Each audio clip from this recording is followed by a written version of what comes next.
Before muna mag-check out, make sure na naka-out ship to home siya. Akala namin is yung price niya is, kahit sa ibang store ganyan din, nauna lang yung matrabaho kasi wala ka pang nakasave dito sa Chrome.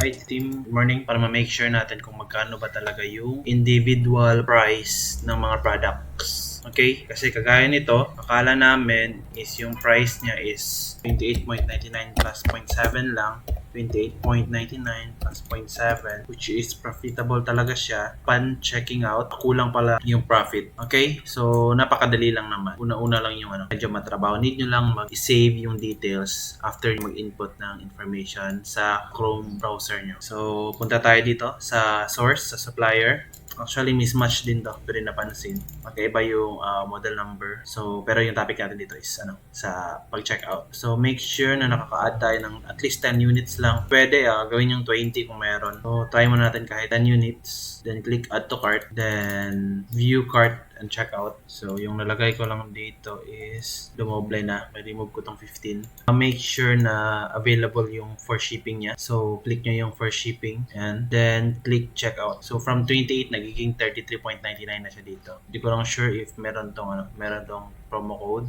Pero kasi if dito tayo magbe-base sa order summary, wala pa yung shipping dito sa zip natin. Mali yung zip natin dito. Kaso wala pa tayong tax. So yung gagawin natin is click checkout. At before muna mag-checkout, make sure na naka-ship to home siya or yan. Then checkout. Click yung checkout. Wait nyo lang. Then continue as a guest. Kahit sa ibang store ganyan din, meron pa ding button na para checkout or guest checkout. Mas bilis. No need mo na mag-create. Ito, napapansin nyo, automatic na nag-i-input yung information dito. Yan. Kasi may nakasave na ako. So, yung gagawin ko lang dito is papalitan ko yung zip. Yan, automatic na siya. So, bali dalawa yung nakasave ko dito. Meron yung 1.8 and yung 7. Yan. Bali, save nyo lang dito. Yan. So, Allentown, Pennsylvania. So, gagawa lang ako ng number. Fake number. Ito yung gagawa ko lang din tong address. So, after yan, check, then continue. Una-una lang yung matrabaho kasi wala ka pang nakasave dito sa Chrome. After nyan, wait nyo lang yan. Ito na yung individual price niya. Ito yung total price niya in 10 units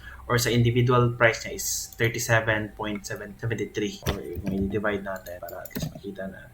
37.36 divide 10 since 10 units to. Yan. So, individual price is 37.73. So, lagay natin dito 37.73. Then, dyan yung na-i-add yung prep fee natin. So, hindi na siya, mababa na yung ROI niya. So, hindi na din siya pasok. After nyan, yung gagawin nyo sa sheet is scroll down nyo lang konti na at least makikita yung item. Then, screenshot nyo. Yan, highlight nyo yan. Then, click to. If meron kayong light shot na app na software dito sa laptop nyo, then copy, then paste nyo dun sa sheet natin dito.